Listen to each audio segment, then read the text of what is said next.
তোমার লজ্জা করে না? তুমি জানো না যে ম্যারিড? শাকিব খানের সঙ্গে পরিমণির এমন কাণ্ডে এবার মুখ খুললেন অপু বিশ্বাস।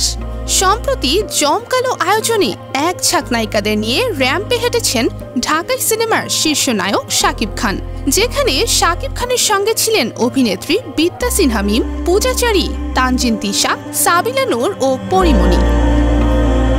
প্রথমবারের মতো কোনো অনুষ্ঠানে একসঙ্গে ৫ নায়িকাকে নিয়ে হেঁটেছেন শাকিব খান। তবে বিশেষ এই দিনে শাকিবের পাশে দেখা যায়নি অপু বিশ্বাসকে। তবে কি শাকিব খানের সঙ্গে সবকিছু শেষ হয়ে গেছে অপু বিশ্বাসের? শাকিব খান যখন তার প্রতিষ্ঠানের যাত্রা শুরু করেন, শোনা যায় অপু বিশ্বাসের হাত ধরেই ব্যবসার জগতে পা রেখেছেন শাকিব খান। এরপর তাদের সম্পর্ক নিয়ে কানাঘুষা চলে, তারা নাকি আবারও এক হতে যাচ্ছেন। কিন্তু সম্প্রতি এক ফ্যাশন শোতে দেখা গেল ভিন্ন এক ঘটনা। এক ঝাঁক নায়িকাকে নিয়ে মঞ্চ মাতান শাকিব খান। শাকিবকে পেয়েই পরীর অন্যরকম উন্মাদনা।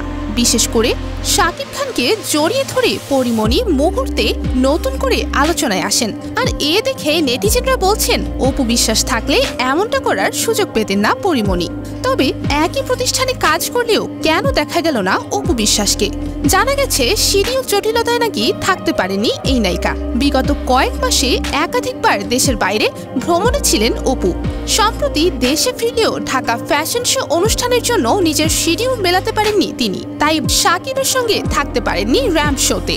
মূলত এই কারণেই শাকিব অপুকে দেখা গেল না একসাথে। তো ভিউয়ার্স, আপনারা কি আবারও একসাথে দেখতে চান শাকিব ও অপু বিশ্বাসকে? অবশ্যই আপনার মতামত কমেন্ট করে জানাতে ভুলবেন না।